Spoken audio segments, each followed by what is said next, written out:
पश्चिम महाराष्ट्रातील सर्वात भव्य सतेज कृषी प्रदर्शन तपोवन मैदानावर सुरू आहे. याला उत्स्फूर्त प्रतिसाद मिळतोय. लोक मोठ्या संख्येनं या ठिकाणी येऊन प्रदर्शन पाहत आहेत.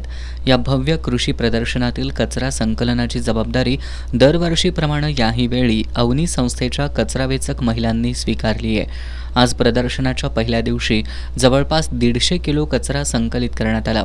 याआधी हा कचरा हातानं संकलित केला जात होता.